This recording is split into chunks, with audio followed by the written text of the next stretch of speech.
She tossed his military documents back across the counter. These look fake. Purple Heart? Sure you do. Behind her, footsteps stopped. Her boss stood in the doorway, face white as paper. Rebecca, that's the man who carried me through a minefield after I lost my legs. That Purple Heart is real. He earned it saving my life. Hey, welcome to Silent Courage Stories. Before we jump into this powerful story about respect, justice, and hidden heroes, drop a comment and tell us what city you're watching from. And hey, if you think stories like this should never be forgotten, hit that subscribe button and help us keep their memory alive. The DMV office in Sacramento was its usual chaos. Despite the air conditioning's constant hum, the California summer heat made everything sticky and oppressive. The number display flashed B47. Robert Hayes, 68 years old, sun-weathered face etched with deep lines, approached window 3 with his paperwork. He'd just moved to California for the first time since returning from Vietnam. A simple license renewal shouldn't be complicated. The clerk, Rebecca Martinez, 30-something with perfectly manicured nails clicking across her keyboard, spoke without looking up. Documents. Robert politely slid the papers forward. Old license, proof of residence and military records, his DD-214 discharge form. Rebecca grabbed them, rolled her eyes. Want the veteran discount? Yes, ma'am. It's my legal right. Rebecca scanned the DD-214, then stopped. A Purple Heart pin gleamed on Robert's jacket collar. Is this real? She asked with a mocking smile. Yes, ma'am. 1972, Quang Tri. Rebecca pointed at the pin and laughed loudly. People at other windows turned to look. Purple Heart? You? Did you buy this on eBay? Robert's hands began trembling slightly. Ma'am, this is real. The Army awarded it. Rebecca pushed the documents back across the counter. These look fake. Purple Heart? Sure you do. I get 3 people a week with fake documents. Ever heard of stolen valor? I'm not lying. That's what they all say. Rebecca was speaking loudly now, deliberately. Another fake veteran looking for a discount. Waiting customers began whispering. Some pulled out phones. Robert's face reddened. His wounds from Vietnam, the shrapnel scars on his left leg, the bullet wound in his back, all seemed to throb at once. Ma'am, please. I served with the 1st Infantry Division, 3 tours in Vietnam. These documents... Fake! Rebecca stood up. Security! At that moment, a wheelchair's wheels squeaked from the back office. The door opened. DMV manager Michael Chen, 55, Asian American, sat in his wheelchair. His legs were gone from the knees down. Military tattoos were visible on his arms. He surveyed the office, stopped, looked at Robert. The color drained from his face, white as paper. His hands began shaking. My God, Corporal Hayes, Robert Hayes. You're alive. Rebecca turned to her boss in confusion. Mr. Chen, Michael wheeled forward, his eyes locked on Robert. Rebecca, that's the man who carried me through a minefield after I lost my legs. That Purple Heart is real. He earned it saving my life. The office went silent. Everyone stopped and stared. Robert looked at Michael, trying to place him. Then his eyes widened. Mikey Chen, the medic. Yes, sir, it's me. Michael's eyes filled with tears. 47 years. I've been looking for you for 47 years. Rebecca's mouth hung open. I. Michael turned to her, his face angry. Did you call his documents fake? They looked? Michael's voice shook. This man, Robert Hayes, Corporal Robert Hayes, saved my life on May 14th, 1972. Charlie Company was ambushed. I stepped on a mine. My legs were gone. Everyone in the office listened silently. Some were still recording. Michael continued. Robert ran to me under fire, made tourniquets. Then, I was dying without my legs. He put me on his back. 2 miles, through a minefield, under VC fire, 2 miles. Robert lowered his head. It was my duty, Mike. No, Michael was crying now. Beyond duty, you had 2 bullet wounds in your back while carrying me, still carried me, all the way to the chopper. Rebecca's face had gone white. I'm sorry, Shut up, Michael shouted. Sorry isn't enough. He wheeled toward Robert. Bobby, I'm sorry. So sorry. What she did to you. Robert knelt down to Michael's eye level. It's okay, Mike. You're alive. That's what matters. The 2 men embraced. Both were crying. Michael pulled back, turned to Rebecca. Conference room, now. 10 minutes later, Rebecca emerged crying. She hadn't been fired, but had received disciplinary action. With one requirement, she would undergo training about Vietnam veterans. Michael took Robert to his private office. Vietnam photos covered the walls. Young soldiers, faces muddy, smiling. That's Charlie Company, Michael said, pointing to a photo. You, me, Johnson, Williams. Johnson? Robert asked. Died in 75, cancer. Williams in a car accident, 83. Robert nodded. Too young. Michael pulled a box from his drawer. Inside were medals, letters, photographs. I've waited 47 years to give you this. He handed over an envelope. Robert opened it. A Bronze Star medal and citation in his name. What's this?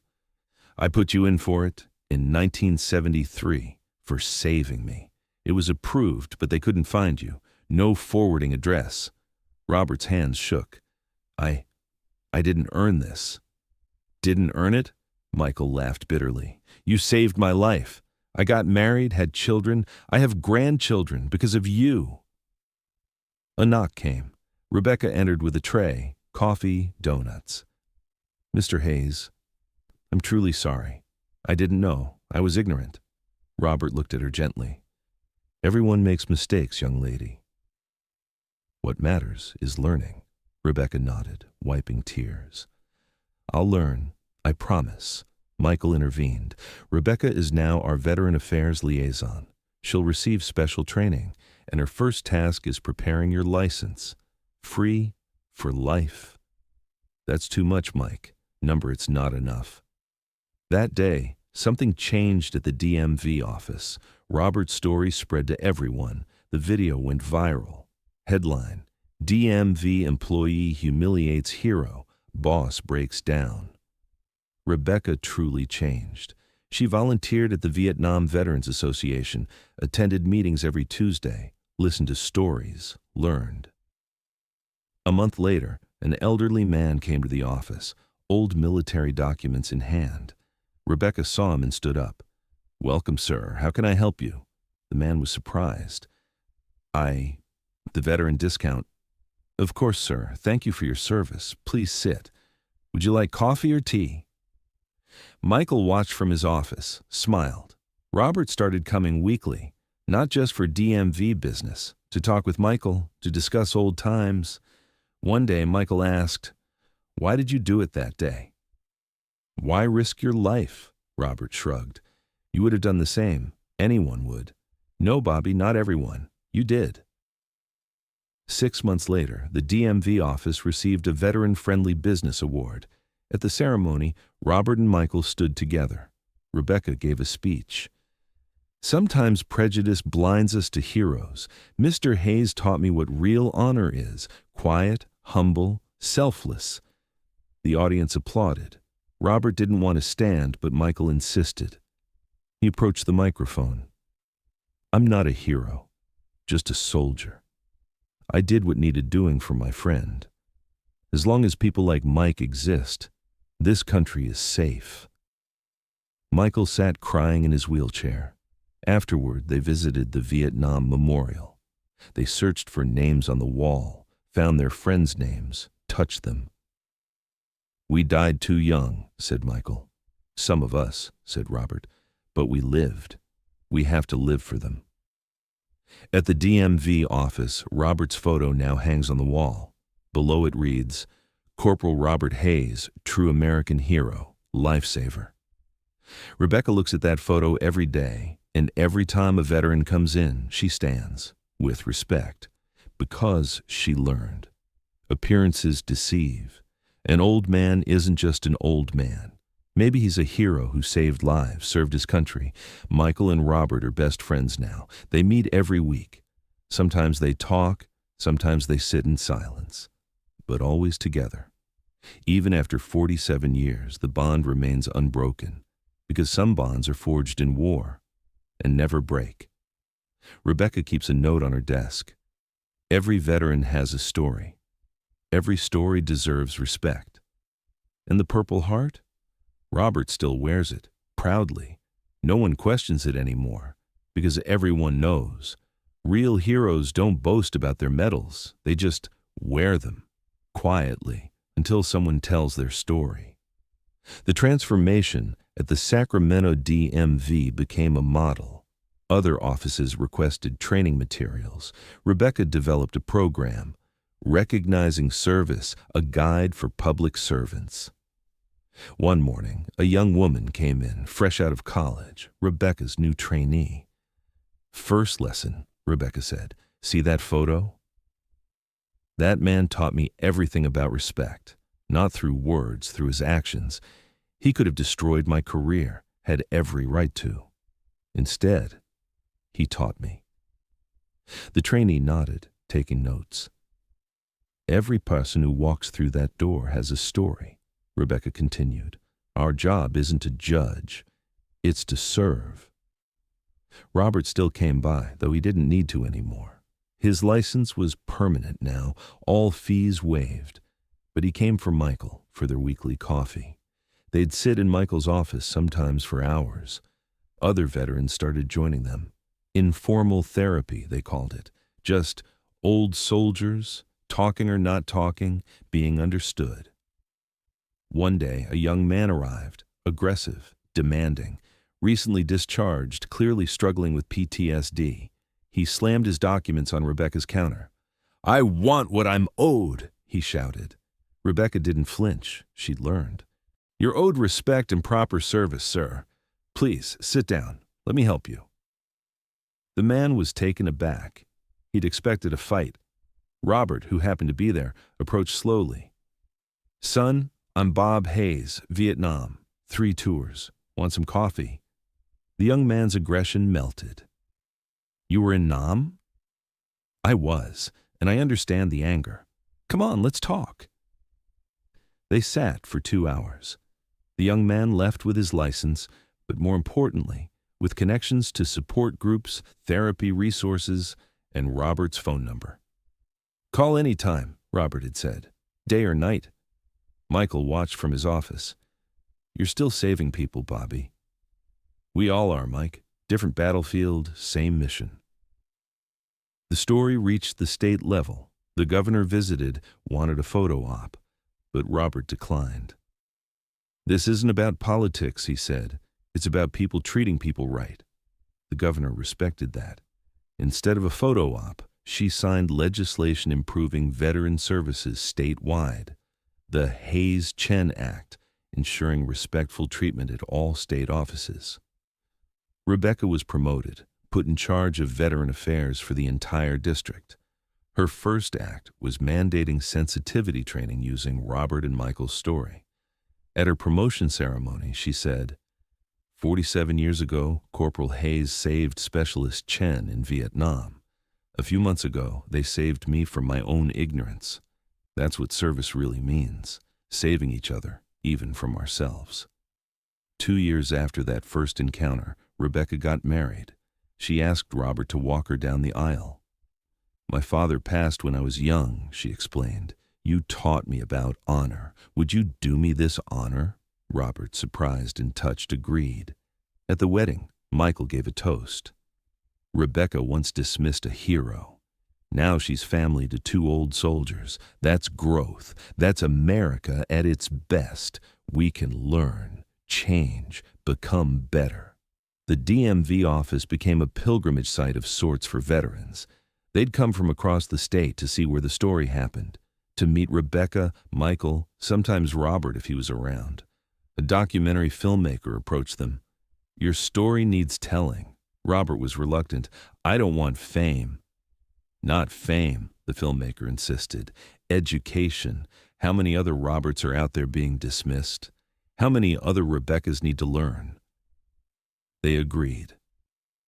The documentary, The Paperwork of Honor, won 3 awards.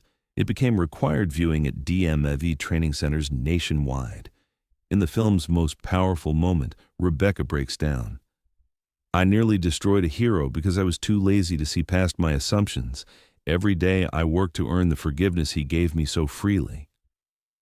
Robert's response in the film, "Forgiveness isn't earned, it's given. That's what makes us human." 5 years after that day at the DMV, Robert's health began declining. Agent Orange exposure, the doctor said. Michael and Rebecca visited daily. On one visit, Robert gave Michael his Purple Heart. "Can't take it with me," he said with a weak smile. "You keep it, remember?" "Bobby, no, that's an order, soldier." Michael saluted through his tears. Robert passed on a quiet Tuesday morning. His funeral filled the largest church in Sacramento. Veterans from across the country attended. Rebecca gave a eulogy. "Corporal Robert Hayes saved lives in Vietnam, but he saved my soul right here in Sacramento. He showed me that heroism isn't just about battlefields. It's about choosing kindness when you have every right to choose revenge." Michael, from his wheelchair, added, "Bobby carried me through a minefield in 1972, but he carried all of us, Rebecca, me, every veteran who walked into our office. He carried us toward understanding." They buried Robert with full military honors.